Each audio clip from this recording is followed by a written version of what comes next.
ધર્મ જીનેશ્વર ગાઓ રંગ શું ભંગમ પડશો પ્રીત જીનેશ્વર બીજો મન મંદિર આણું નહીં એ અમકુલવતરી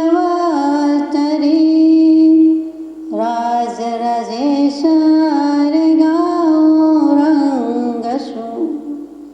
ધર્મ ધર્મ કર તો જગ સૌ ફિરે ધર્મ ન જાણે કો મર્મ જીનેશ્વર ધર્મ જીનેશ્વર ચરણ ગયા પછી રાજ રાજેશ્વર ચરણ ગયા પછી કોઈ ન બાંધે હો કર્મ જીનેશ્વર ગાઉ રંગ શું. સત્શ્રુતને નમસ્કાર, તારક ત્રિપુટીને નમસ્કાર, અસીમ ઉપકારી આત્માને નમસ્કાર, મહાવિત્રોને નમસ્કાર, મહાવિત્રો સમાન મુરબ્બીઓ મુમુક્ષુને નમસ્કાર. પરમ કૃપાળુ દેવ પ્રણીત વચનામૃતજી અંતર્ગત મોક્ષમાળા એટલે કે ક્રમાંક 17 એમાં શિક્ષા પાઠ 3. મોક્ષમાળા જેને પહેરાવવી છે, આરોપવી છે, એવા પરમ કૃપાળુ દેવ ભલામણ કરે છે, શિખામણ કરે છે. ત્યાર પછી ધર્મથી મોક્ષ થાય છે એટલે ધર્મ સંબંધી મૂક્યું. પછીનો પાઠ ધર્મ નથી થતો, ધર્મ નથી થઈ શકતો, શું કામ નથી થઈ શકતો, કેવા કર્મ અથવા એવી શું કરણી કરે તો ધર્મ થાય, એટલે ધર્મ પછી તરત જ મૂકી દીધું તે કર્મ. એટલે જુઓ અન્યોન્ય સંબંધ કેવો છે એકબીજા પાઠને તે વિચારવા જેવું છે. એટલે ધર્મ તત્વની વાત મૂક્યા પછી શિક્ષા પાઠ 3 કર્મના ચમત્કાર. આમ પણ ધર્મ અને કર્મમાં સહેજ જ ફેર છે તે વિચારવાનું છે. દેખીતી રીતે સરખામણી ન થાય એટલો ફરક છે, બીજી રીતે જુઓ તો નહીં જેવો ફેર છે. કર્મ શું? સંસ્કૃતમાં ક્રુ ધાતુ છે. ક્રુ એટલે કરવું, વર્ગ છે. કંઈ પણ કરવું તે કર્મ છે, કંઈ પણ કરવું તે ક્રિયા છે.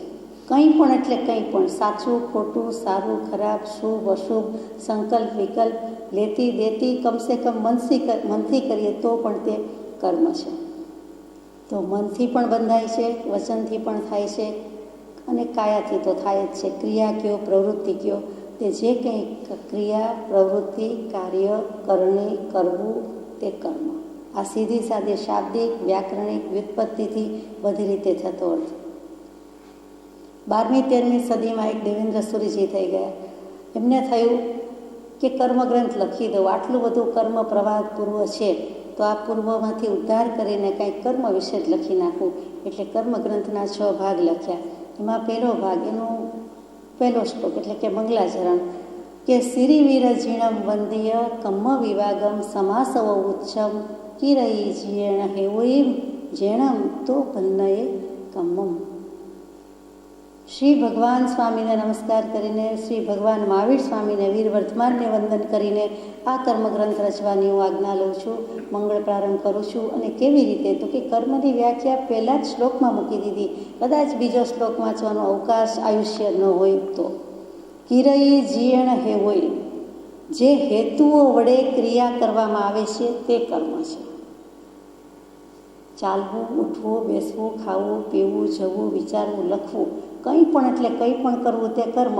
શું કામ કરાય છે? ક્રિયા કરવાનું કારણ શું છે? તો કે જે હેતુઓ વડે ક્રિયા કરાય છે તે કર્મ. જે હેતુઓ વડે એટલે શું આપ જાણો છો કે નવતત્વના બંધ અધિકારમાં પહેલું જ મૂક્યું છે કે કેમ બંધાય છે જીવ. તો શું મૂક્યું? મિથ્યા દર્શના વિરતિ પ્રમાદ કષાય યોગા બંધ હેતવ. જીવને કર્મનો બંધ લાગે છે અથવા એવું શું થાય છે કે જેથી કર્મ લાગ્યા કહેવાય છે? એવા શું હેતુ છે, શું કારણ છે, મૂળમાં શું વાંધો છે? તો કે મૂળમાં, કારણમાં, હેતુમાં મિથ્યાત્વ રહેલું છે, મિથ્યા દર્શન. બીજું અવિરતિ, ત્રીજું પ્રમાદ, ચોથું કષાય, પાંચમું અશુભ યોગ, શુભ યોગ. યોગ કહી દીધું છે, મન વચન કાયાના યોગને. માત્ર મન વચન કાયાના યોગથી ક્રિયા થતી નથી. એ દેખીતી રીતે એમ જ છે. મન વચન કાયાના યોગ પણ કેવી રીતે થાય છે, એના મૂળમાં શું, કોની પ્રેરણાથી થાય છે? તો આત્માની પ્રેરણા. તો આત્મા સાચો સારો ન રહે, એને મોક્ષની જ વાત ન કરે, મુક્ત ભાવની જ વાત ન કરે, શું કામ બીજી આડી એવડી વાત કરે, દેહ ભાવ, સંસાર ભાવની? જે કરવું છે, જે ગામ જવું છે તેનો રસ્તો પૂછે, જે ગામ નથી જવું એનો ન પૂછીએ. તો સ્વાભાવિક છે કે મોક્ષ જોઈએ છે તો મોક્ષની જ વાત કરીએ. એમ નથી થઈ શકતું. શું કામ? તો કે મિથ્યાત્વ છે, અવિરતિ છે, પ્રમાદ, કષાય અને યોગ. એટલે આ 5 હેતુના કારણ છે. હેતુ કયા છે? કર્મ બંધ થાય છે તો આ 5 હેતુ વડે કરાય છે. મોટામાં મોટો હેતુ, મોટો પિતા જે છે તે ગ્રેટ ગ્રેટ ગ્રેટ ગ્રાન્ડફાધર કોણ છે? તો કે મિથ્યાત્વ. પાછળ પિતાશ્રીનું નામ લખાય એટલે ગ્રાન્ડફાધર બોલવું પડે, જન્મ આપનાર ગ્રાન્ડમધર કહેવું પડે. એટલે આપ જુઓ તો બંને થયા. તો મિથ્યાત્વમાં બધું આવી ગયું. અને પછી અવિરતિ, કોઈ વ્રત નિયમ ત્યાગ નથી. પછી પ્રમાદ, આત્મ સ્વરૂપને ભૂલી જાય છે તે. અને પછી કષાય. તો એમાં સૌથી વધારે મૂક્યું કે સકષાયત્વાત, જીવ યોગ્ય પૂતગલને ગ્રહણ કરે છે. સકષાયી છે એટલે કરે છે. કેમ જ્ઞાની અથવા અકષાયી કે અપ્રમાદી કરતા નથી? તો એમને એવો ભાવ જ નથી, એવો શુભાશુભ ભાવ નથી, એટલે બંધ કરતા નથી, ગ્રહણ કરતા નથી. અને બીજા કરે છે. જ્ઞાની કરતા નથી, અજ્ઞાની કરે છે. તો ત્યાં આપણને સ્પષ્ટ સમજાઈ ગયું કે આ કર્મ કોને કહેવાય. કે આ 5ને કારણે જે કાંઈ ક્રિયા થાય છે તે કર્મ છે. આ કર્મગ્રંથના પહેલા ભાગનો સાર મંગલાચરણમાં મૂકી દીધો છે. ત્યાર પછી પરમ કૃપાળદેવે સમજાય તેવું સૈદ્ધાંતિક રીતે, આધ્યાત્મિક રીતે, આગમિક રીતે શું મૂક્યું છે કર્મગ્રંથકારથી જુદું. લખવાની શૈલી, હું જઉં છું અને પછી કે હું નથી જવાનું એમ નથી, બંને સાચી વાત છે. તો આ મૂકવાની રીત છે. તો કર્મની વ્યાખ્યા કૃપાળદેવે 568માં શું મૂકી છે? આત્મ પરિણામની કંઈ પણ ચપળ પરિણતિ થવી તેને શ્રી તીર્થંકર કર્મ કહે છે. સહજ પરિણતિ થવી તેને શ્રી તીર્થંકર ધર્મ કહે છે. એ આગળ વાત આવી ગઈ કે પૂર્ણ અહિંસા પાળે છે સર્વમાન્ય ધર્મમાં, કે અહિંસા ધર્મ સર્વોત્કૃષ્ટ ધર્મ. પણ એવું નથી કરી શકતો, સ્વસ્થ પરિણામ નથી, આત્માના સહજ સ્વભાવમાં નથી, તો કંઈ પણ ચપળતા પામી જાય છે, ક્ષણભંગુરતા છે, ક્ષણિકતા છે, સ્માર્ટ થવા જાય છે, ચપળ અને ચંચલ. આપણે જેને સ્માર્ટ કહીએ છીએ તે જ, ચતુર કહીએ છીએ તે જ. તો કે તરત જ વૃત્તિ ઉપયોગ હલબલાવી ખળબળાવી મૂકે છે. એટલે સ્વભાવની બદલે તરત જ વિભાવમાં પરિણમી જાય છે. સ્વભાવ તો હતો જ છે જ, પણ સ્વભાવમાં ન રહેતા અધૂરો છલકાઈ જાય છે. અને સવા ડાયાની પણ દોઢ પોણા બે થઈ જાય છે. એનું નામ કર્મ. બાકી આપણો બહુ વાંક છે જ નહીં. એટલે શું આવ્યું કર્મની વ્યાખ્યામાં? કે સહજ સ્વભાવે પરિણતિ થવી તો ધર્મ, ચપળ પરિણતિ થાય તો કર્મ. પરિણતિ તો થયા જ કરે છે. સમય સમયે આપણા ભાવ ચાલુ છે. કોઈ પણ દ્રવ્યની સમય સમયે પરિણતિ છે, આપણી પણ છે. તો એમાં ચપળ પરિણતિ થતાં તે કર્મ કહેવાય જાય છે. આ કર્મની વ્યાખ્યા. પછી સીધી સાદી રીતે કર્મના ચમત્કાર મૂક્યો છે.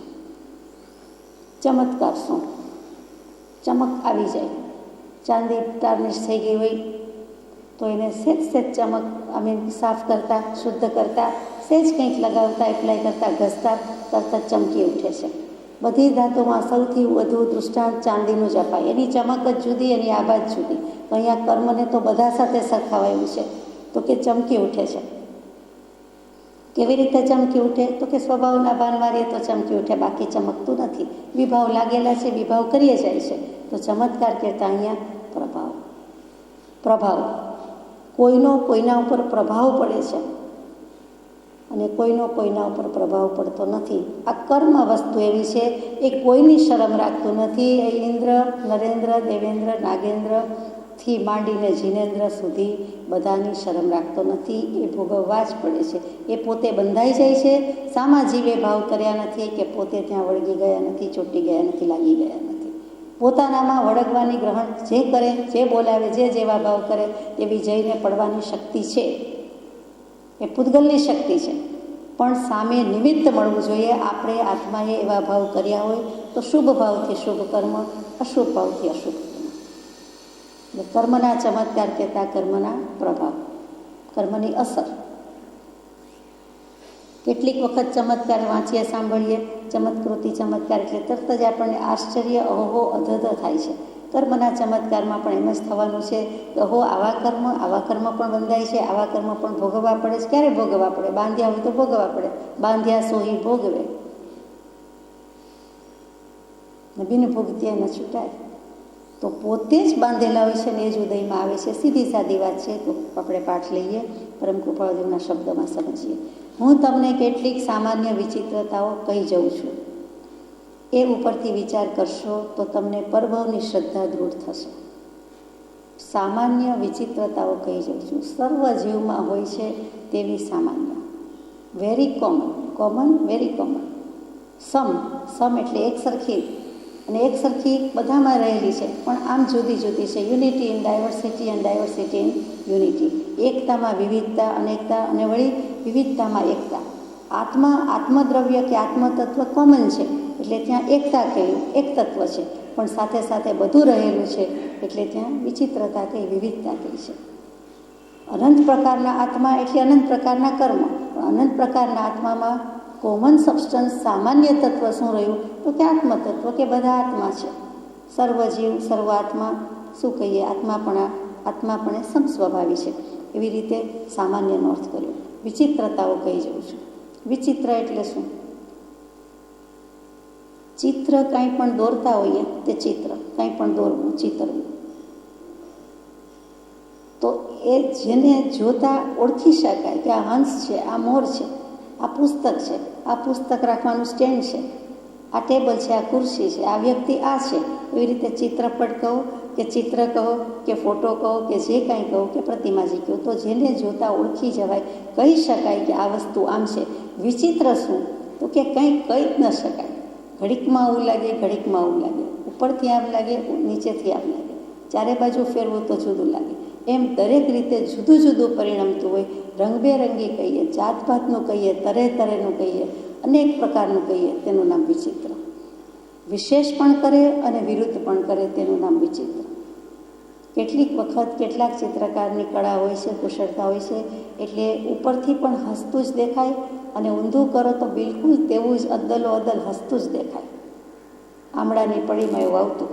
અને બીજે પણ કેટલીક જગ્યાએ આવે. એવા બાબા ચિત્ર્યા હોય, એવી વ્યક્તિ ચિત્રી હોય, એવું પાત્ર મૂક્યું હોય કે સીધું જુઓ તો એમ, અને બિલકુલ ઊંધું કરો તો પણ એવું જ લાગે. જેમ આપણે કેટલાક અક્ષરમાં કહીએ છીએ તેમ, કે સીધું બોલી જાવ તો પણ એમ, અને ઊંધું બોલી જાવ તો પણ એમ. લીમડી ગામે ગાડી મળી, જૂનું ને જાણીતું, તો ઊંધું કરો પણ તો એ જ થાય.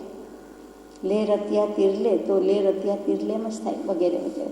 તો કેટલીક સામાન્ય વિચિત્રતાઓ કહી જાઉં છું. એ ઉપરથી વિચાર કરતાં આપણને પરભવની શ્રદ્ધા દૃઢ થશે. આ પરમ કૃપાળુદેવને પોતાની જાતિ સ્મૃતિ જ્ઞાન થઈ ગયેલું છે. 7મા વર્ષે 900 ભવ જેમને જણાઈ ગયા છે, તે પ્રભુ 16 વર્ષ પછી આ લખે છે. એટલે દૃઢીભૂત થઈ ગયું છે કે પરભવ છે. તો મનસુખરામભાઈ ત્રિપાઠીને કહ્યું કે પુનર્જન્મ છે, એમ કહેવામાં હું અચળ છું. અનુભવથી એમ કહેવામાં હું અચળ છું, સ્થિર છું, નિશ્ચય છે કે શું વાત કરે છે, શું બધા દલીલ કરે છે. પુનર્ભવ, પૂર્વભવ છે કે કેમ? રીઇન્કાર્નેશનના આટલા પ્રોબ્લેમ, આટલી ચર્ચા એ વખતે પણ ક્રિશ્ચિયાનિટી પૂરબારમાં ફેલાતી હતી, યુરોપમાં વગેરેમાં.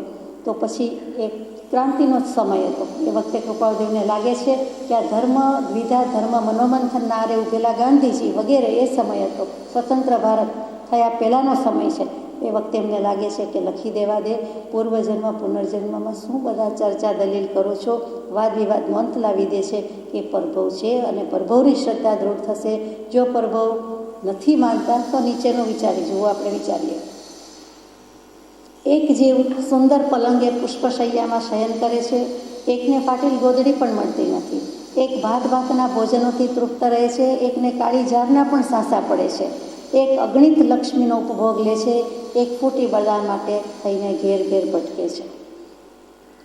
એકને માટે સુંદર પલંગ પુષ્પશૈયામાં શયન કરે છે. એને કોઈ બેડરૂમનું વર્ણન કર્યું જાય નહીં એવું છે. મહેલ હોવો જોઈએ, અથવા તો મહેલ જેવું મકાન હોવું જોઈએ, અને તેમાં પાછું આવી રીતે શયન કરે છે. બીજાને ફૂટપાથ પર સૂવા માટે, પાથરવા માટે, ઓઢવા માટે, પાથરવાની જ વાત છે તો ફાટેલી ગોદડી પણ મળતી નથી. ગોદડું નહીં, ગોદડી, અને એ પણ ફાટેલી પણ મળતી નથી. એટલે બંને એક્સ્ટ્રીમ મૂક્યા છે કે કેવું છે ધનવાન અને નિર્ધન. એક ભાતના ભોજનથી તૃપ્ત રહે છે, એકને કાળી ઝારના પણ સાંસા પડે છે.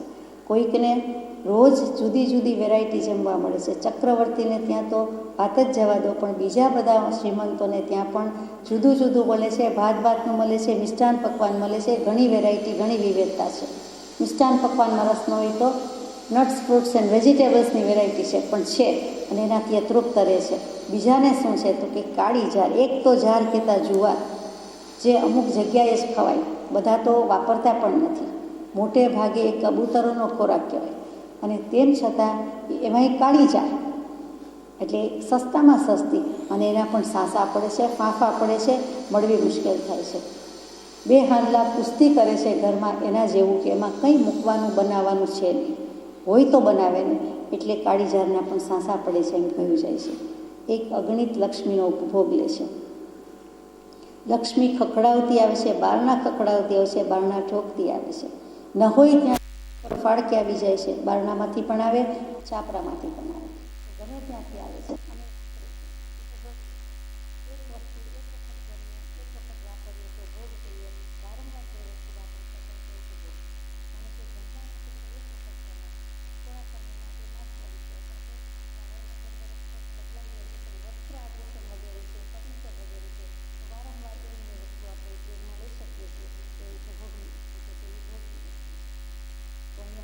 ઉપભોગ લે છે. અને બીજી બાજુ એક કુટી બદામ માટે પણ ઘરે ઘરે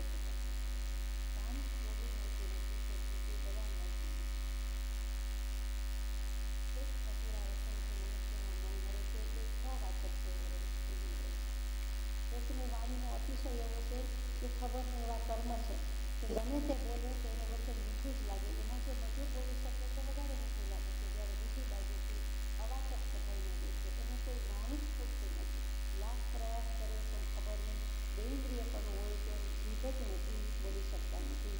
જન્મથી અથવા તો કેટલાક વર્ષ પછી કોઈ કારણવશાત એ વાચા ખોલી શકતી નથી, બિલકુલ બોલી શકતા નથી. વૃદ્ધાવસ્થાને આરે મૃત્યુ શૈયા પર પોઢેલા એ તો અવાચક થઈ જાય, સર્જાય છે, અને સમજાતું તો નથી પણ સ્વીકારવું પડે. જેને જોઈ હોય એને ખબર પડે કે હોવા છતાં ઇન્દ્રિયનો ઉપયોગ કરી શકતા નથી. તો બાળકો પણ મોટા થાય તો કેટલીક વખત બોલી શકતા નથી, કેટલાક ઘણું મોડું શીખે છે, કેટલાક શીખી શકતા નથી. તો તે અવાચક જેવો થઈને રહે છે.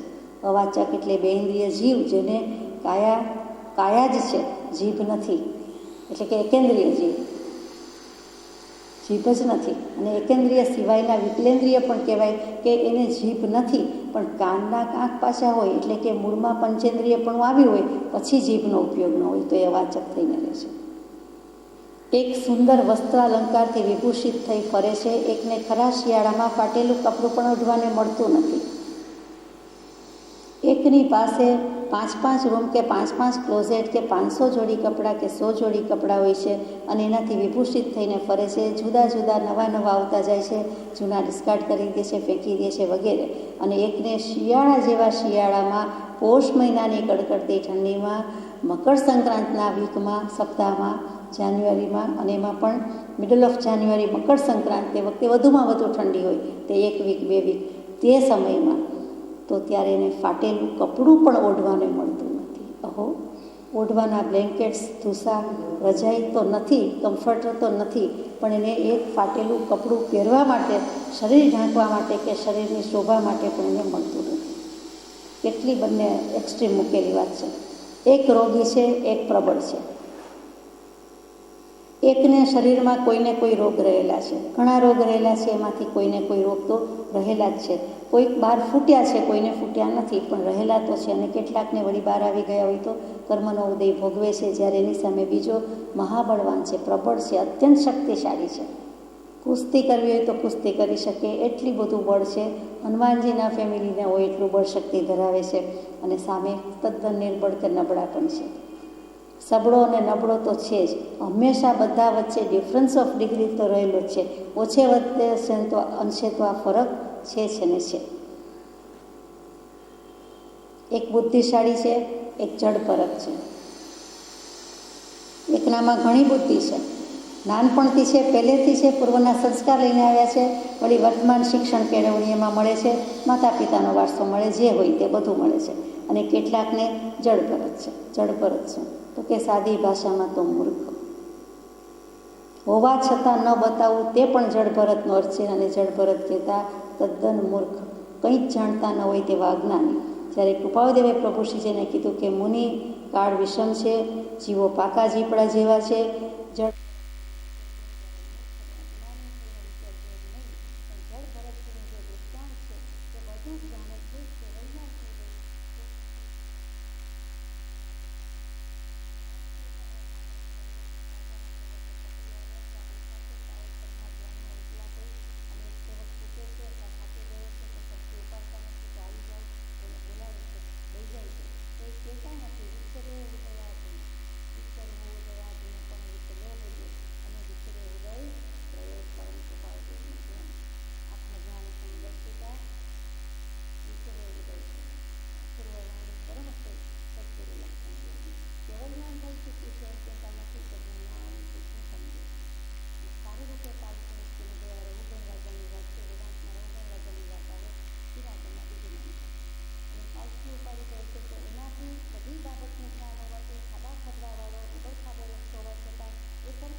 એક હરણનું પાલન પોષણ જતન કરવા જતાં હરણ સાથે એટલી બધી પ્રીતિ થઈ ગઈ કે જડ ભરત થવું પડ્યું. કેવી રીતે જડ ભરતજીએ કર્યું? તો કે બીજો ભવ એનો હરણમાં થયો, ગર્ભિણી હરણી, અને એ દેહ છૂટી ગયો અને બચ્ચું એકલું થઈ ગયું, નિરાધાર થઈ ગયું. તો એનું એણે આશ્રમમાં પાલન પોષણ કર્યું. મોટું કરતાં એને એમાં પ્રેમ થઈ ગયો, સંગભાવ આવી ગયો, દેહભાવ આવી ગયો. બીજો તો પ્રેમ શું હોય? કરુણા વત્તા દયા વત્તા મોહ, એટલે એ પ્રેમ જેને આપણે મોહ દયા કહીએ છીએ. કૃપાળદેવ કહે છે કે દયા પણ ખાય છે ને મોહ વશાત દયા છે. અને દયાના મૂળમાં નહોતી પણ દયાના પરિણામમાં એ પ્રગટી ગઈ. એટલે મોહ દશા આસક્તિ અને એમને બીજો ભવ કરવો પડ્યો. પછી જો કે બૂઝી ગયા, બોધ પામી ગયા, પણ એટલે જડ ભરત જેવો જ્યારે એ મુનિનો ભવ થયો, આ હરણના સંઘની વૃદ્ધિ પછી હરણ તરીકે જન્મવું પડ્યું. પછી જ્યારે જડ ભરત મુનિ થયા ત્યારે તેમને લાગી આવ્યું, યાદ આવી ગયું કે મેં આવું કર્યું છે. એટલે હવે કોઈ દિવસ સાવ મૂર્ખની જેમ રહેવું, વિચારવું, આંખ કાન ખુલ્લા રાખવા, પણ બને ત્યાં સુધી બોલવું નહીં, અને સાંભળીને જે બોધ જ્યાંથી મળે તેટલો લઈને કલ્યાણ કરી જવું. ક્યાંય લેપાયા નહીં અને કલ્યાણ કરીને ગયા. એક મનોહર નયનવાળો છે, એક અંધ છે. એકની આંખો ઘણી સુંદર છે, મનોહર, મન હરણ કરી જાય તેવી, મન પ્રસન્ન થઈ જાય તેવી આંખવાળા છે. તો બીજા અંધ છે. બીજાને કોઈને ચક્ષુ કે દૃષ્ટિ કે વિઝન ઘણું જ પુઅર છે, લગભગ નથી અથવા તો નહીં જેવું છે. એક લૂલો છે, એક પાંગડો છે. એક કીર્તિમાન છે, એક અપયશ ભોગવે છે. કોઈકના પગમાં એટલું જોર છે, જોમ છે, બળ છે, જ્યારે બીજાને સાવ લલ્લું પંગુ છે. અંધને પંગુની વાત આવે છે તે પાંગડો છે. એકની પાસે કીર્તિની ધજા છે અને બીજા પાસે એક અપયશ ભોગવે છે, અપયશ છે. એક જસનામી છે, જસ જ મળ્યા કરે, ક્રેડિટ જ મળ્યા કરે, બધેથી બધા સારું સારું જ કહે. અને કોઈક વિચારો અપયશ નામી હોય તો એને બધેથી ડિસ્ક્રેડિટ જ મળ્યા કરે. જસ કર્મનો જાણે ઉદય જ ન હોય તેમ. અને જુઓ કે જેને પણ યશ કર્મ હોય કે અપયશ કર્મ હોય, કોઈ એમ તો કહેતું જ નથી કે હું બહુ યશોનામી છું, મને જસ મળ્યા કરે છે. બધા એમ જ વિચારે કે મેં શું બાંધ્યા છે, કે મને શું કર્મનો ઉદય છે, મને ગમે તેટલું કરું પણ જસ મળતો જ નથી, યશ રેખા જ નથી. લગભગ આવું જ સાંભળવા મળે. કોઈ એમ ન કહે કે ના, હું તો ખાસ કાંઈ કરું નહીં તો પણ મને યશ કર્મનો ઉદય છે એટલે યશ મળ્યા કરે છે. એવું ભાગ્યે જ કહ્યું. એક લાખો અનુચરો પર હુકમ ચલાવે છે, એક તેટલાના જ ટુંબા સહન કરે છે. લાખો અનુચરો, લાખો નોકરો, એટલે તો કોઈ દેશનો રાજા હોય કે ચક્રવર્તી હોય તો થાય, તો એ હુકમ ચલાવી શકે છે. સત્તાધીશ છે, સત્તાધીન છે, અને તેટલા જ ટુંબા સહન કરે છે. કોણ? બીજો. સામે પક્ષે એટલા જ અપમાન સહન કરે છે. અનેક લોકોના, અનેક અનુચરોના ગમે ત્યારે અપમાન અને ટુંબા અને તિરસ્કાર જ છે, અને સહન કરે છે. એકને જોઈને આનંદ ઉપજે છે, એકને જોતા વમન થાય છે. કેટલીક વ્યક્તિ કે કેટલીક વસ્તુ, અહીંયા વ્યક્તિની વાત લઈએ છીએ, જોતા વેદ કદી ન મળ્યા હોય તો પણ આપણને એની સાથે જોઈને હસવું, બોલવું, ચાલવું કંઈ પણ ગમે છે, અથવા કાંઈ ન કરીએ તો પણ એના મુખ સામે જોવું ગમે છે, જ્યારે કેટલાક સામે જોવું પણ ગમતું નથી. વમન થઈ જાય છે, ઉલટી થઈ જાય એવું થઈ જાય છે, મોઢું બગડી જાય છે, એમ કેવું છે. એક સંપૂર્ણ ઇન્દ્રિયોવાળો છે, એક અપૂર્ણ છે. એકને 5 ઇન્દ્રિય છે. કાયા, જીભ, નાક, આંખ, કાન, તે જીનાગમ પ્રમાણે 5 ઇન્દ્રિય કહીએ છીએ. તે 5 જ્ઞાનેન્દ્રિય છે. 5 કર્મેન્દ્રિય છે, તે 2 હાથ, 2 પગ, ગુદા અને ઉપસ્થ ઇન્દ્રિય એટલે જનનેન્દ્રિય, એને પણ ઇન્દ્રિય કીધી છે. ત્યાં વેદાંત દર્શન જુદું પડે છે. એટલે હંમેશા તે 5 કર્મેન્દ્રિય બોલે કે લખે, અને આપણે જ્યારે 5 ઇન્દ્રિય કહીએ ત્યારે 5 જ્ઞાનેન્દ્રિય જ કહીએ છીએ. તો કોઈકને 5 ઇન્દ્રિય છે અને કોઈકને અપૂર્ણ છે. કોઈ એકેન્દ્રિય, કોઈ 2 ઇન્દ્રિય, કોઈ 3 ઇન્દ્રિય, કોઈ 4 ઇન્દ્રિય, અને કોઈ પંચેન્દ્રિયમાં પણ અસંગની પંચેન્દ્રિય. એકને દિન દુનિયાનું લેશ ભાન નથી, એકના દુઃખનો કિનારો પણ નથી. ગૌતમ બુદ્ધ જેવી રીતે રહ્યા હોય, ઉછર્યા હોય, તો ગૌતમ બુદ્ધની જેમ જગતમાં કોઈ દુઃખી હોય, પહેલી વાર રોડ પર, રાજમાર્ગ પર નીકળ્યા હોય અને જુએ કે હો, આ દરિદ્ર, આ ગરીબી, આ રોગી, આ અનાથ, આ વૃદ્ધ, આવું તો મેં કંઈ જોયું જ નથી કે જગતમાં કોઈ દુઃખી હોય, કોઈ વૃદ્ધ થાય, કોઈ રોગી હોય, કોઈ અપંગ હોય, અને કેવો વૈરાગ્ય આવ્યો કે સંસારનો પરિત્યાગ કરી દીધો, મહાઅભિનિષ્ક્રમણ કર્યું કે શોધું આ દુઃખનો ઉપાય, શોધું તો જ સાચો. 4 આર્ય સત્યની વાત આવે. દુઃખ, દુઃખના કારણ, દુઃખની નિવૃત્તિ, દુઃખનો ઉપાય હોવો જ જોઈએ. અમારે શોધીને જ જમવું છે, મારે મારા આત્માની ખોજ કરવી છે, પણ બીજા જીવોને દયા પમાડવી છે, કરુણા કરવી, એટલે કરુણામૂર્તિ બુદ્ધ કહેવાય. તો એવી રીતે કોઈકને દિન દુનિયાનું ભાન નથી કે બહાર જમાનો શું છે, દુનિયા શું છે, કાળ શું છે, લોકો કેમ રહે છે, મોંઘવારી શું છે, કાંઈ ખબર નથી. દિન દુનિયાનું લેશ માત્ર ભાન નથી. એકના દુઃખનો કિનારો પણ નથી, અને એકને સુખ જેવું કાંઈ જગતમાં હોય એમ લાગતું જ નથી. દુઃખનો કિનારો નથી, તો સુખ તો આવે જ ક્યાંથી? દુઃખ પસાર કરી દે તો થાય, એની બદલે દુઃખ દુઃખને દુઃખમાં જ છે. તો આ રીતે કર્મની વાત આપણે, ઇમ્બેલેન્સ કેટલું છે, અસમાનતા કેટલી છે, વિચિત્રતા કેટલી છે, વૈષમ્ય કેટલું છે, વિસદૃષ્ટતા કેટલી છે, એ બધો વિચાર કૃપાળુદેવે સમજાય તેવી ભાષામાં બાળકો પણ સમજી શકે એટલે લખ્યું છે. તે મોક્ષમાળા. આપણને બાળકો જ છીએ, મોટા થઈએ પણ ભગવાન પાસે બાળકો છીએ, તો સમજાય એવી રીતે લખ્યું છે. જગતમાં, સમાજમાં તાદૃશ થાય, ઘરમાં, પરિવારમાં, ગમે ત્યાં સમજી શકાય આવું ચિત્ર બરાબર ઉપસે છે, ઉપસેલું દેખાય છે, એટલે આવું લખ્યું છે કે તરત જ સમજીને વિચાર કરે કે માનસિક, વાચિક અને કાયિક કોઈને કોઈ રીતે કાંઈ ને કાંઈ ક્રિયા કરીએ છીએ, અત્યારે પણ કરી રહ્યા છીએ, તો કર્મ તો બાંધીએ જ છીએ. વેદાંત દર્શનમાં તે જ વસ્તુ મૂકી છે. સંચિત, ક્રિયમાણ અને પ્રારબ્ધ, એ પણ કર્મના 3 ભેદ કયા. કોઈક વખત પુણ્ય, પાપ અને આશ્રવ એ રીતે મૂકે છે. પુણ્ય, પાપ અને કર્મ. પુણ્ય અને પાપ પણ કર્મ છે. પુણ્ય એટલે કર્મ નથી એમ નહીં, પુણ્ય પણ કર્મ છે. શુભ ભાવો બાંધ્યા છે પહેલાં કે અત્યારે, તો એ વડે જે કંઈ બંધાય છે તે કર્મ છે. પછી સારા ખાતામાં હોય તો સારા, અને ખરાબ હોય તો ખરાબ, પણ કહેવાય તો કર્મ છે. એવી જ રીતે વેદાંત દૃષ્ટિમાં જ કે દર્શનમાં જ વિહિત અને નિષિદ્ધ એમ 2 પ્રકારે કર્મ મૂક્યા છે. એવી રીતે પણ ભાગ પડે છે. તો વિહિત કર્મ શું? તો કે શાસ્ત્રોક્ત જે કંઈ હોય તે વિધેયાત્મક હોય, વિધિ વિધાન કરવાના હોય, પોઝિટિવલી સ્પીકિંગ જે કંઈ હોય, સારું કરવાનું હોય, શાસ્ત્રમાં સારું પણ કરવાનું હોય અને ખરાબ ન કરવાનું હોય, એને એવી જે આજ્ઞા મૂકી હોય તે નિષિદ્ધ કર્મ કહેવાય. જેટલી વસ્તુનો નિષેધ કર્યો છે, કંદમૂળ ખાવામાં મજા નથી, દોષ છે, તો એ નિષિદ્ધ કર્મ કર્યું. કરવાની તો હા પાડી, પણ એ સિવાયનું જમવું, માંસ, મદિરા, એ માંસ ભક્ષણ, મદિરા પાનની આજ્ઞા નથી, સુરાપાનની આજ્ઞા નથી. તો વેદાંત દર્શનમાં નિષિદ્ધ કર્મમાં લખ્યું હોય કે સુરાપાન ન કરવું, બ્રહ્મ હત્યા ન કરવી, ગૌ હત્યા ન કરવી, આ ભક્ષણ ન કરવું, તે પાન ન કરવું, તો એ બધું નિષિદ્ધ કર્મ થયું. તો કે વિહિત અને નિષિદ્ધ કર્મ, ત્યાં કર્મનો અર્થ ક્રિયા છે, પણ એવા કર્મ ન કરવા એટલે કે એવા ભાવ ન કરવા, એને વાપરવાના ભાવ ન કરવા, એટલા માટે તેને કર્મ કહી દીધા. અને પછી એ વિહિતના પાછા 4 ભેદ મૂકે છે: નિત્ય, નૈમિતિક, કામ્ય અને પ્રાયશ્ચિત. નિત્ય કર્મ, નૈમિતિક કર્મ. નિત્ય કર્મ તો કરવું જોઈએ ને, પ્રાતઃકાળે તો પરવારવાનું હોય ને, તો એ પણ નિત્ય કર્મ કહેવાય. અને આપણે જે નિત્ય ક્રમ કરીએ છીએ એ પણ નિત્ય કર્મ કહેવાય કે અમારે એ તો એટલો કર્મ છે જ, એટલો અમારે નિયમ જ છે, એટલું અમારે કરવાનું જ હોય. તો આવી રીતે બધી કર્મની વાત છે. એક ગર્ભાધાનથી હરાયો, એક જન્મ્યો કે મૂવો, એક મૂવેલો અવતર્યો, 100 વર્ષનો વૃદ્ધ થઈને મરે છે. બધાના આયુષ્ય ઓછા વધતા કેમ? કોઈ ગર્ભાધાનથી જ હરાયો, ગર્ભમાં આવ્યો અને કોઈને કોઈ રીતે એનું આયુષ્ય પૂરું થઈ ગયું, અથવા તો એના માવતરે કરી દીધું કે ડૉક્ટર્સે કરી દીધું, તો એ ગર્ભાધાનથી હરાયો કહેવાય. એની મેળે પણ થઈ જાય, કુદરતી રીતે પણ એનું મરણ આવી જાય, અથવા તો મરણમાં કોઈ નિમિત્ત પણ બને. એક જન્મ્યો કે મૂવો, સ્ટીલ બોર્ન આપ જાણો છો કે જન્મ્યો તો કેવો, મરેલો જન્મ્યો કે જન્મેલો મર્યો, શું કેવું એ સવાલ થાય. જો કે ડૉક્ટર્સ કહી દે છે અને બધાને ખબર પડે છે. તો બંને રીતે છે. જન્મતા વેંત બહાર પડ્યો નથી અને તરત જ દુનિયા જોઈ ન જોઈ ત્યાં સેકન્ડ માત્રમાં એ દેહ ત્યાગ કરી દે છે, થઈ જાય છે.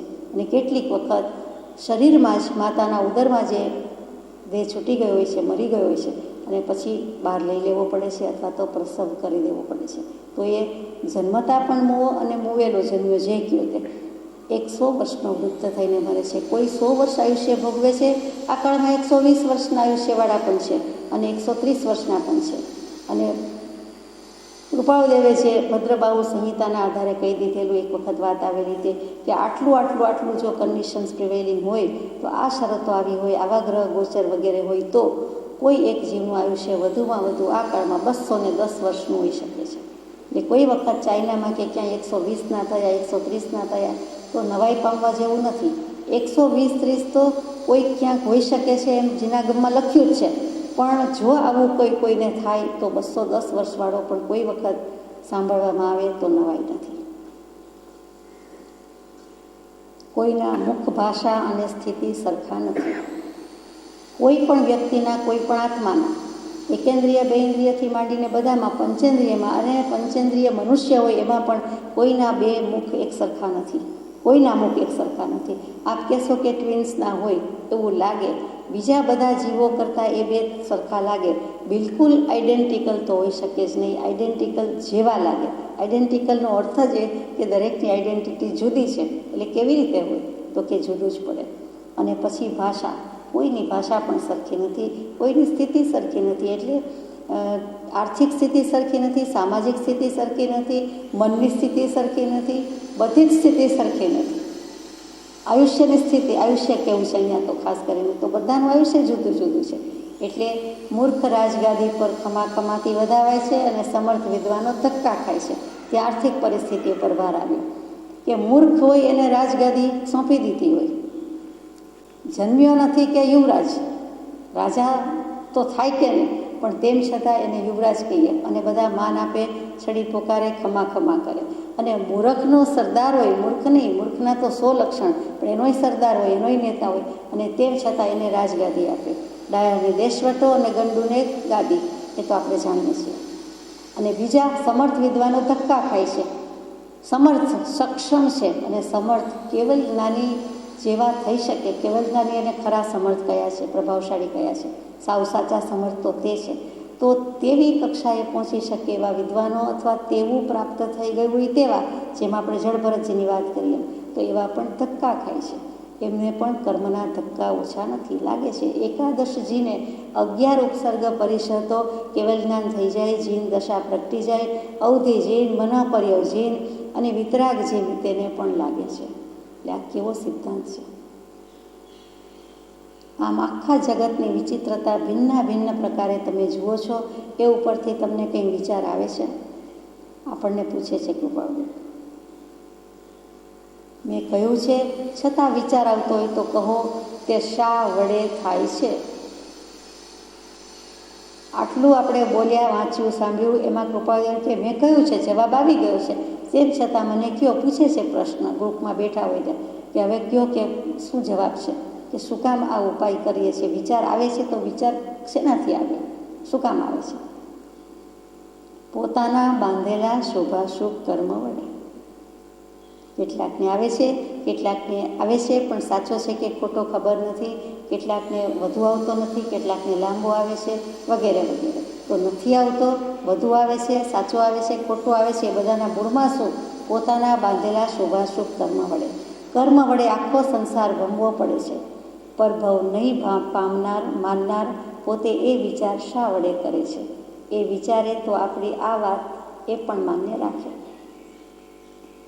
અહીંયા મુખ્ય વચન કહી દીધું કે પોતાના બાંધેલા શોભાશુભ કર્મ વડે, પછી કર્મ વડે આખો સંસાર ભમવો પડે છે.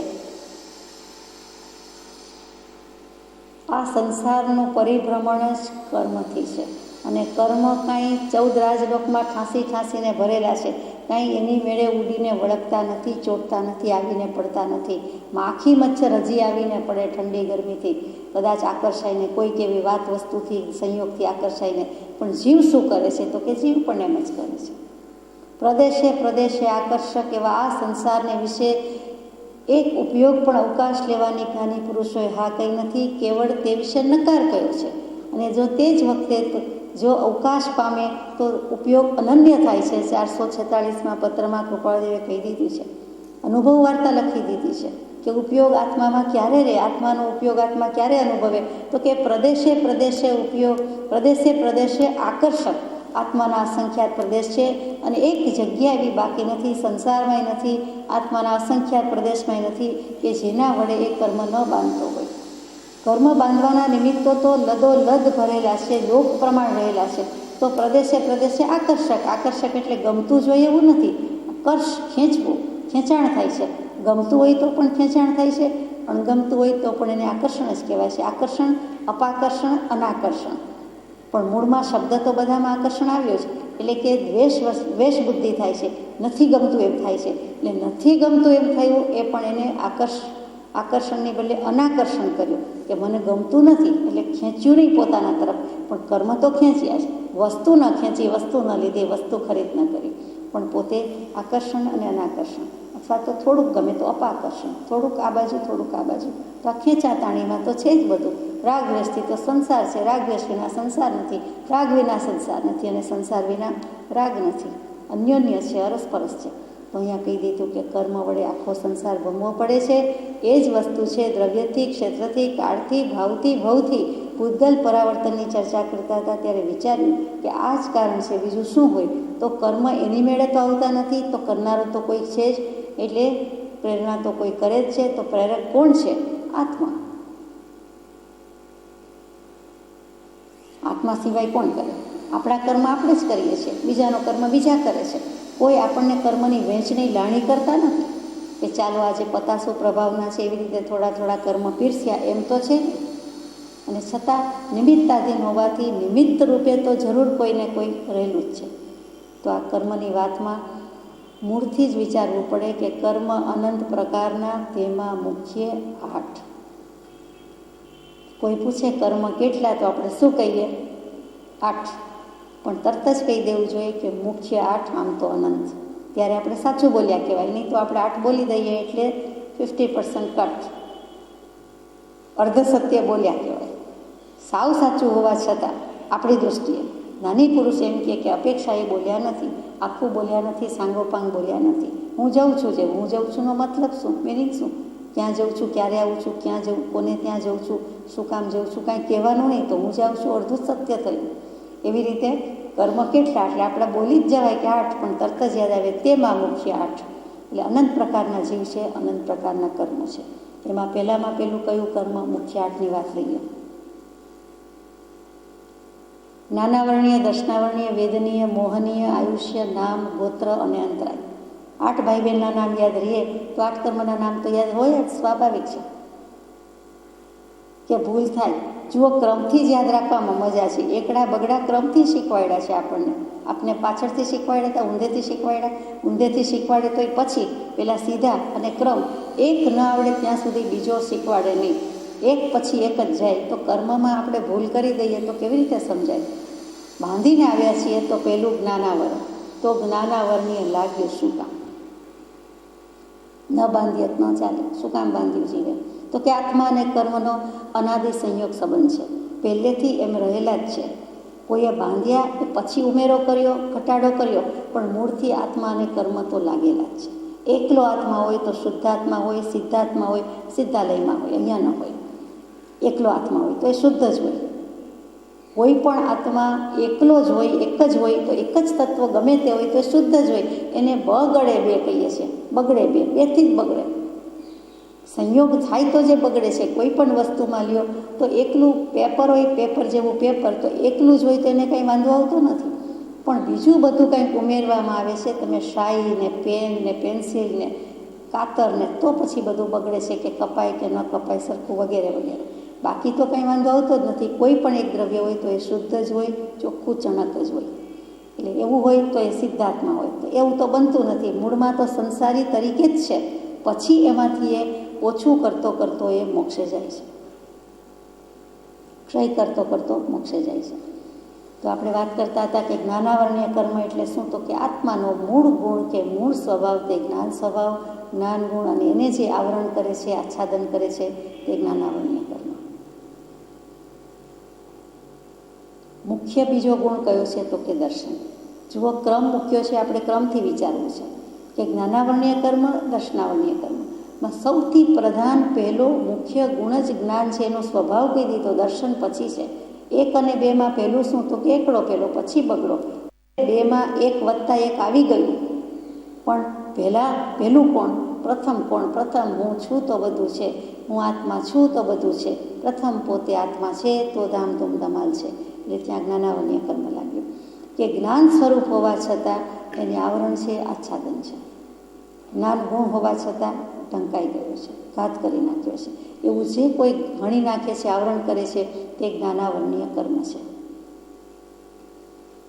અંશે જ્ઞાન તો નિગોદના જીવને પણ મતિ જ્ઞાન, શ્રુત જ્ઞાન કહેવું પડે, શ્રુત જ્ઞાન કહેવું પડે. એક અક્ષરનો અનંતમો ભાગ પણ નિગોદના જીવને છે. દેખીતી રીતે જે દેખાતા નથી જીવ, એવા જે છે, આપણને દેખાતા નથી. કોઈ હવામાં રહેલા જીવો જોઈ શકતા નથી.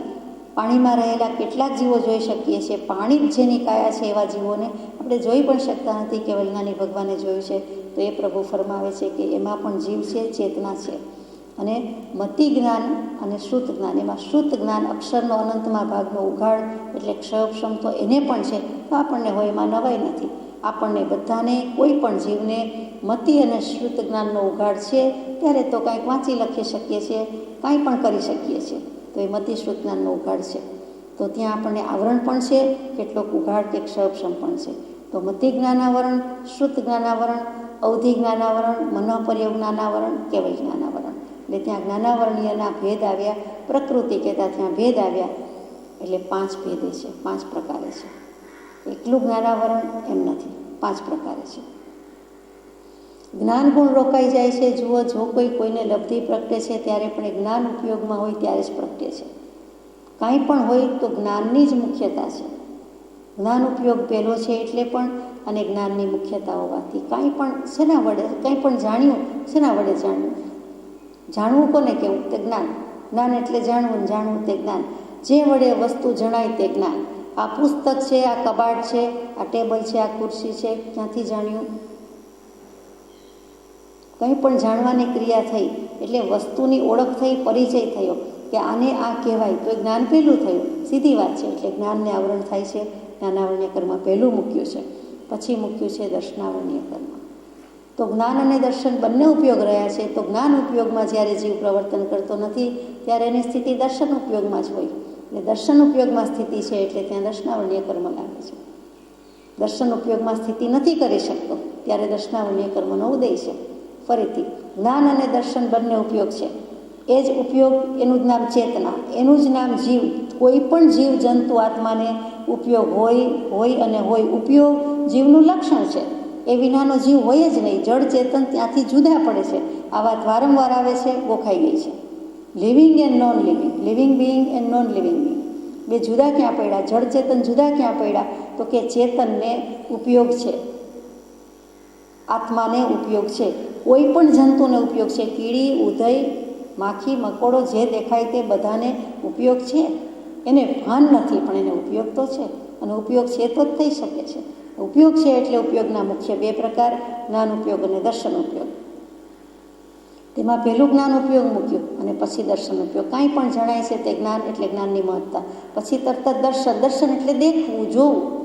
તો કે કાંઈ પણ જણાય છે ત્યારે થાય છે ને, જણાય છે પછી દેખાય છે.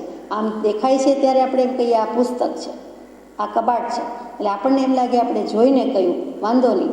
પણ જોતા વેંત પહેલાં મૂળમાં ખબર હતી તો કહી શકાય ને. આંખથી જોયું પણ ખબર કેમ પડી કે આને પુસ્તક કહેવાય ને આને કબાટ કહેવાય? તો જ્ઞાન પહેલું થયું. એનો જોનારો જાણનારું જ્ઞાન પોતે છે, વિજ્ઞાની પોતે છે, પોતે પોતાના જ્ઞાન સ્વભાવને જાણે છે.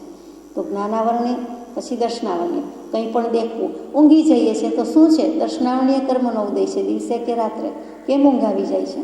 તો કે દર્શનાવરણીય કર્મનો ઉદય છે, એટલે આંખને પડળ આવે છે, આવરણ આવી જાય છે અને આપણે જોઈ શકતા નથી, આપણે ઊંઘી જઈએ છીએ. આંખ અને બધી જ ઇન્દ્રિયો શાંત થઈ જાય છે, મુખ્યતયા આંખ શાંત થઈ જાય છે. તે દર્શનાવરણીય કર્મનો ઉદય છે. ત્યાં આપણને એને આવરણ થાય છે. એટલે જ્ઞાન ઉપયોગ, જ્ઞાન ઉપયોગમાં જીવ નથી એટલે એનો અર્થ એમ કે દર્શન ઉપયોગમાં છે.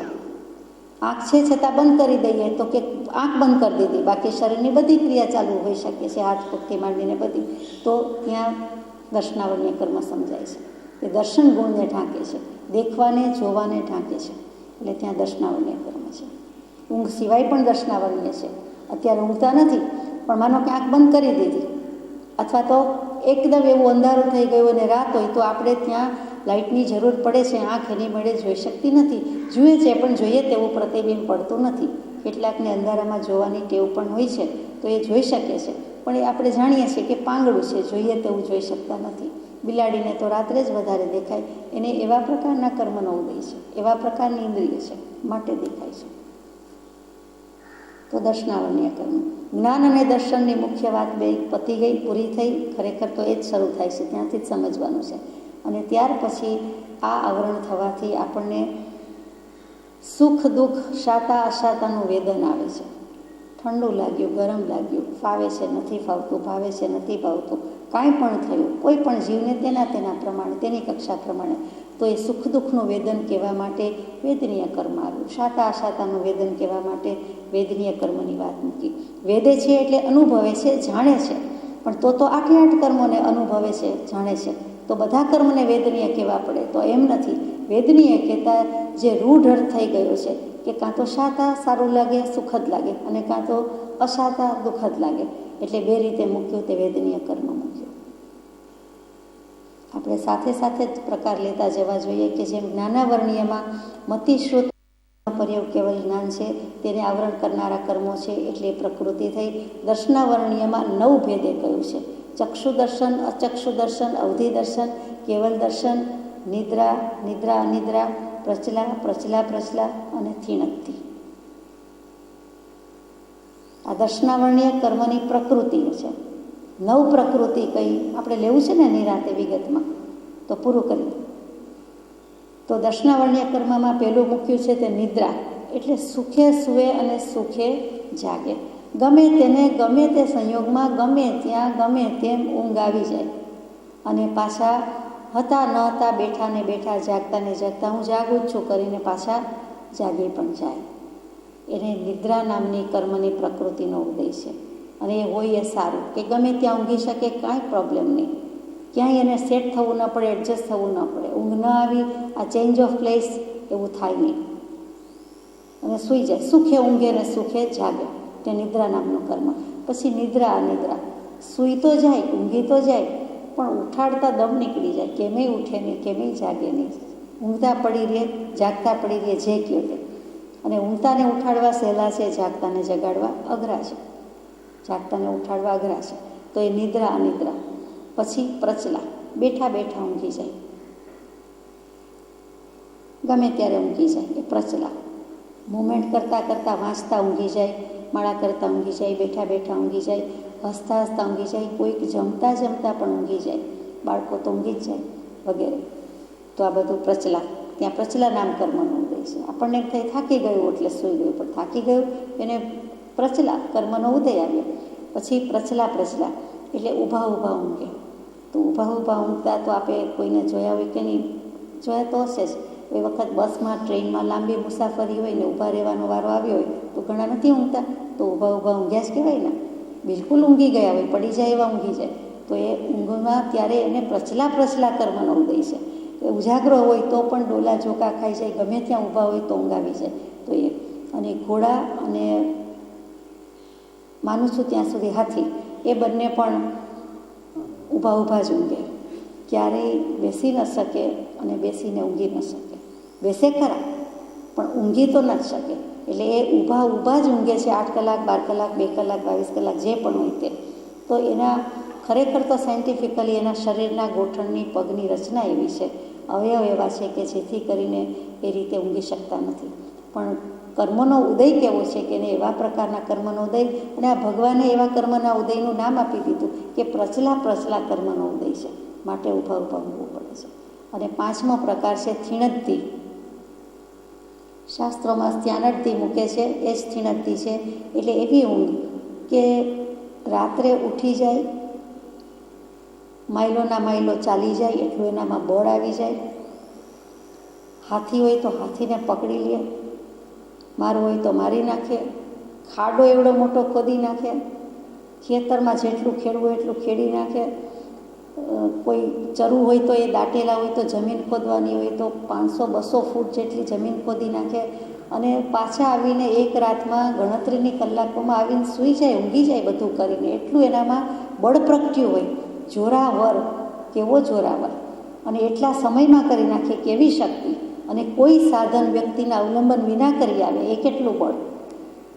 અને પછી આવીને ઊંઘી જાય, અને સવારે પૂછો અથવા એની મેળે વાત કરે તો કે હું તો અહીં જ હતો, ક્યાંય ગયો નથી, મેં કાંઈ કર્યું નથી. કદાચ કોઈ પરીક્ષા કરતો હોય ને જોતું હોય તો ટૂંકમાં એને યાદ પણ ન હોય કે હું આવું કરી આવ્યો છું, કાંઈ જ યાદ ન હોય. અને એવી વ્યક્તિ 6 મહિનાથી વધારે જીવે નહીં, એનું આયુષ્ય વધુમાં વધુ 6 મહિનાનું હોય. અને બહુ વર્ષો પહેલાં ઇંગ્લિશ ન્યૂઝપેપરમાં કંઈક આર્ટિકલ હતો, ઘણા વર્ષ થઈ ગયા, 30 વર્ષ તો ખરા, 30-35 વર્ષ. અને ત્યારે એમ કહેવાતું કે યુરોપમાં એવી એક વ્યક્તિ હતી અને એનો દેહ ત્યાગ થઈ ગયો. બાકી જીનાગમ પ્રમાણે એમ લાગે કે અત્યારે કોઈ ન પણ હોય, પણ ભગવાને લખ્યું છે 3 કાળને બાધા ન આવે એવી રીતે હોય તે સિદ્ધાંત કહેવાય. અને સિદ્ધાંતની રીતે કોઈક 1000 વર્ષ પહેલાં આવું થયું હોય, કોઈક લાખ વર્ષ પહેલાં થયું હોય, કોઈ કરોડ વર્ષ પછી થવાનું હોય, અથવા પૂર્વે થઈ ગયું હોય, તો એ બધાનો આમાં સમાવેશ આવી જાય. કર્મના સિદ્ધાંત તે કર્મના સિદ્ધાંત. કર્મગ્રંથ ત્યારે જુદો ન હોય, નામ જુદું લખે, પાના જુદા હોય, પણ બીજું કંઈ બદલાય નહીં, સિદ્ધાંત બદલાય નહીં. એટલે તે વખતે કદાચ આવું હશે. એટલે થીણદ્દી નામની નિદ્રા અર્ધચક્રી જેટલું એનામાં બળ પ્રવર્તે, એટલે કે વાસુદેવ જેટલું. શ્રી કૃષ્ણ મહારાજા વાસુદેવ હતા, સુદર્શન ચક્ર ફેરવનારા. તો એવા ચક્રવર્તી, અર્ધચક્રવર્તી, અને એટલું બળ એનામાં હોય તો જ આવું કરી શકે. અને થીણદ્દી નિદ્રા એટલે સ્થાનદ્દી નિદ્રા. પણ એનું આયુષ્ય 6 મહિનાથી વધારે નહીં. એ તો ભયંકર રોગી ગણાય છે, અને રોગ જ છે એક જાતનો. સોમનામ્બુલિઝમ આપણે કહીએ છીએ તે ઊંઘમાં ચાલવાનો રોગ. આ બધામાં સમાવેશ આવી ગયો તે કે પછી ઊંઘી ગયા હોય ત્રીજા પ્રકારમાં ખાસ કરીને, પછી ઊભા થઈને ચાલવા માંડે તો આપણને એમ થાય જાગી ગયા અને આટા મારે છે, વોક લે છે. એનો વારો આમાં નથી આવતો, એનો સમાવેશ આમાં નથી. એનો સમાવેશ જુદામાં થાય છે, તો જાગી જ ગયા કહેવાય. પણ આ તો ઊંઘમાં જ ચાલે, ચાલતા ઊંઘે, ઊંઘતા ચાલી જાય. એટલું બધું ચાલી નાખે, 3-3 કલાક ચાલે. ઘરમાં ને ઘરમાં હોય તો એમ, આંગણામાં ને આંગણામાં હોય તો એમ, પણ ઊંઘમાં ચાલ્યા કરે. તો આ બધી દર્શનાવર્ણ્ય કર્મની પ્રકૃતિ છે, એટલા માટે વાત કરી. ત્યાર પછી સુખ દુઃખના વેદનથી એને વેદવું પડે, અનુભવ જે કરે છે કાંઈ ને કાંઈ, એ વેદનીય કર્મ મૂક્યું. એમાં 2 જ મુખ્ય પ્રકાર, કાં તો શાતા કાં તો અશાતા, કાં તો સુખદ લાગે કાં તો દુઃખદ લાગે. ત્યાર પછી એ મૂંઝાય કે કેમ આવું થાય છે, હું કેમ દુઃખી, હું કેમ સુખી, હું કોણ છું, ક્યાંથી થયો, શું સ્વરૂપ છે મારું ખરું, કેમ મને આમ છે. સામો સુખી લાગે છે, હું દુઃખી લાગું છું. સામો દુઃખી છે, હું સુખી છું. આવા ભાવ થાય છે તો હું ખરેખર ક્યાં હતો, આ દુનિયા શું છે, આ જગત શું છે, આ બધું શું છે, આ સ્વપ્ન છે કે શું, આ દુનિયામાં કેમ આવું બધું છે, આ ચિત્ર વિચિત્ર કેમ છે, હું ખરેખર ક્યાંથી આવ્યો. માના ઉદરથી, પેટથી, એ તો સ્થૂળ દૃષ્ટિએ, વ્યવહારિક દૃષ્ટિએ એ પહેલાં ક્યાં હતો. ત્યાંથી એને મનોમંથન શરૂ થાય કે આ જીવ કઈ દિશાએથી આવ્યો છે. અને એનો વિચાર કરે તો કોઈક વખત જાતે સ્મરણ જ્ઞાન થઈ જાય અને આત્મજ્ઞાન પણ થઈ જાય. સમ્યક દર્શનનું કારણ છે, સમ્યક દર્શનનું નિમિત્ત છે પૂર્વભવનું જ્ઞાન હોવું, તે વૈરાગ્ય હોવું. તે બધાને હોવું જ જરૂરી નથી. પૂર્વભવનું જ્ઞાન હોય તો જ સમ્યક દર્શન થાય. અગર સમ્યક દર્શન થાય કે હોય થવા માટે પૂર્વભવનું જ્ઞાન જોઈએ જ એવો જરાય સંબંધ નથી, એવો નિયમ નથી. પણ એને વૈરાગ્ય આવી જતાં એ મદદ જરૂર કરે છે. કોઈક જીવને વેરવિરોધ પણ વધે છે અને કોઈક જીવને આગળ પણ જવાય છે. તો વેદનીય કર્મ પછી એ મૂંઝાય છે, સુખ દુઃખનો અનુભવ કરતાં કરતાં મૂંઝાય છે કે મને કેમ આવું ને એને કેમ આવું. એ મૂંઝવણ છે, એ વિકળ કરે છે. આત્માના સ્વરૂપને વિકળ કરે, ચંચળ કરે, મૂંઝારો કરે, વિહોળ કરે, આકુળ વ્યાકુળ કરે. આપણે એના નમૂના છીએ. તો આપણને સંસારમાં રહ્યા છીએ તો આ મોહનીય કર્મ છે ત્યાં સુધી આપણને જ લાગવું પડ્યું કહેવાય. નાનાવર્ણ્ય, દર્શનાવર્ણ્ય, વેદનીય એટલે મોહનીય કર્મની વાત આવી. ત્યાર પછી આવે છે તે આયુષ્ય કર્મ, કે હું જે છું તે, પણ મારે કેટલા વર્ષ અહીંયા રહેવાનું છે, સ્થિતિ શું છે, મારે પણ બધાની જેમ જતું રહેવાનું છે, દેહ ત્યાગ થઈ જવાનો છે. કોઈનો થયો તો આપણે નથી રોનારા રહેનાર, નથી વાત કરનારા રહેનાર, તો શું છે એમ એને ઉહાપો થાય છે. એટલે ત્યાં આયુષ્યની વાત આવે કે કેટલી વખત રહેવાનું છે તે નક્કી થઈ ગયેલું છે. અને સામે પણ છે તે કૂતરા, બિલાડા, જીવજંતુ, વાનર વગેરેને જુએ છે તો એનું આયુષ્ય પણ પૂરું થઈ જતું જુએ છે. પોતાના ઘરમાં પણ જુએ છે, બીજાનું જુએ છે. એટલે ત્યાં આયુષ્યની વાત આવી રહી કે ક્યાં સુધી સ્થિતિ કરવાની છે. ત્યાર પછી આવે છે તે નામ. આ તો મરણની વાત આવી, પણ આયુષ્ય છે તો ક્યાંક જન્મવાનું છે ને, મરણ પછી જન્મે છે ક્યાંક. ને જન્મી ગયા એટલે વિચારે કે મને શું કામ આ બધું જુદું જુદું છે, નામ કર્મનો ઉદય કેમ પ્રવર્તે છે. જુદા જુદા દેખાવ છે, ગતિ છે, જાતિ છે, શરીર છે, અંગોપાંગ છે, ભાષા છે, હાઇટ, બોડી, વેઇટ, સ્ટ્રક્ચર જે કહો તે બધું જુદું જુદું. વળી કેટલાક ઇન્ડિયન્સ, કેટલાક અમેરિકન્સ, કેટલાક યુરોપિયન્સ, મનુષ્યો તો બધા, એમાંય કેટલી વેરાયટી. આ ચીન, જાપાન, થાઈલેન્ડના અમુક દેખાવના જ દેખાય.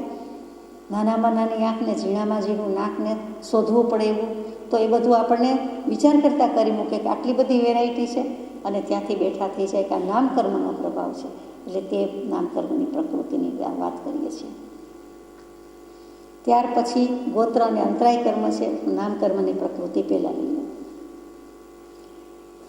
શાસ્ત્રોક્ત રીતે જે મૂક્યું છે ક્રમથી જ લઈએ છીએ કે ગતિ, જાતિ, શરીર, અંગોપાંગ, નિર્માણ, બંધન, સંઘાત, સંસ્થાન, સહનન, સ્પર્શ, રસ, ગંધ, વર્ણ, અનુપૂર્વી, અગુરુ, લઘુ, ઉપઘાત, પરાઘાત, આતપ, ઉદ્યોત, ઉચ્છ્વાસ, વિહાયોગતિ, પ્રત્યેક, શરીર, ત્રસ, સ્થાવર, શોભક, સુસ્વર, શુભ, સૂક્ષ્મ, પર્યાપ્ત, સ્થિર, આદેય, યશાંસી, શેતરાણી, તીર્થકૃત્વમ ચ.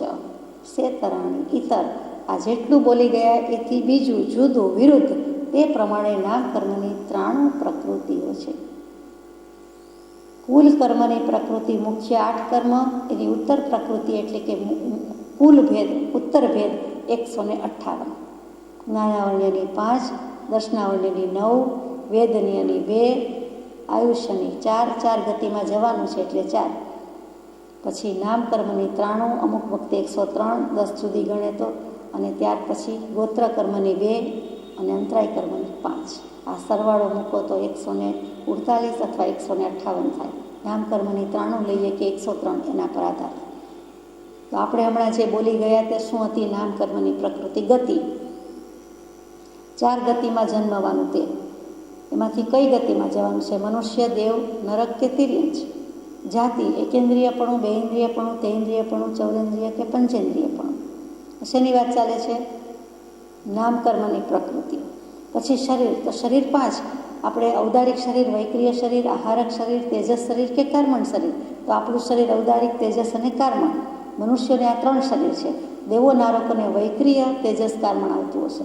આપણને આ છે. અને આહારક શરીર તો જે લબ્ધિધારી છે તે મુનિવર, કોઈક વિરલાને જ હોય છે, બાકી નહીં.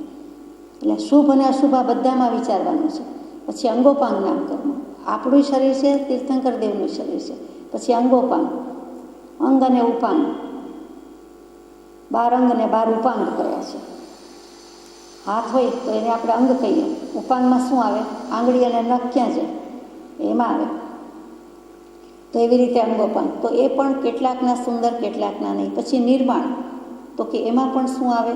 5 પ્રકારે નિર્માણ કરેલું છે તે આવે. પછી ઔદારિક, વૈક્રિય જે 5 શરીર કીધા તે જ પ્રકારે નિર્માણ છે. પછી બંધન, તે જ પ્રકારે બંધન છે. 5 શરીર અને 5 બંધન. અને સંઘાત, એ જ પ્રકારે 5 સંઘાત આવે છે. એની સાથે જાય છે. સંઘાત કહીએ છીએ તે સંઘાત એનો સંઘટ્યો છે, સામૂહિક જથ્થો છે. તો એ સંઘાત આવ્યો. પછી સંસ્થાન કહેતા આકાર. એ સંસ્થાનમાં 6 સંસ્થાન મૂક્યા છે: ગોળ, ત્રિકોણ, પછી સમચતુરસ વગેરે. તીર્થંકર દેવના દર્શન કરતા હોઈએ તો સમચતુરસ સંસ્થાન હોય હંમેશા. શું કામ? તો કે માથાથી હાથ, હાથથી પગ, પલાઠી એ જે રીતે ત્રિકોણ થતો હોય કે ચારે બાજુથી એક સરખું હોય તે સમચતુરસ, ચારે દિશામાં ચારે બાજુથી. વિચારવા જેવું છે. માથાથી જમણા હાથ પલાઠીનું, માથાથી ડાબા હાથ પલાઠીનું, પછી 2 પગ પલાઠી હોય તે જમણા અને ડાબા ઢીંચણ વચ્ચેનું, એ બધું ડિસ્ટન્સ એક સરખું હોય તે સમચતુરસ સંસ્થાન. અને પછી સહનન એટલે સંઘ્યણ. તે વજ્ર ઋષભ નારાજ સંઘ્યણ, ઋષભ નારાજ સંઘ્યણ, નારાજ સંઘ્યણ, પછી કિલિકા અને હુંડ સંસ્થાન સંઘ્યણ, સેવાર્થ કહીએ છીએ તે. સંસ્થાન અને સંઘ્યણ બંને જુદા. તો ત્યાં વજ્ર એટલે ખીલી, ઋષભ એટલે પાટો અને નારાજ એટલે મરકટબંધ. આમ એકદમ સાથે મૂકી દીધા હોય. વાનરને જોઈએ છીએ તો ખ્યાલ આવે છે કે કેવી પકડ હોય છે. એનું નામ મરકટબંધ. ગમે તેટલા ફૂટ ઊંચેથી કૂદકો મારે પણ મા અને બાળક જે ગ્રીપ હોય એ છૂટે નહીં. એ મરકટબંધ છે. તો એવી રીતે આપણા હાડકાં બધા હોય તો એ પ્રમાણે બનશે.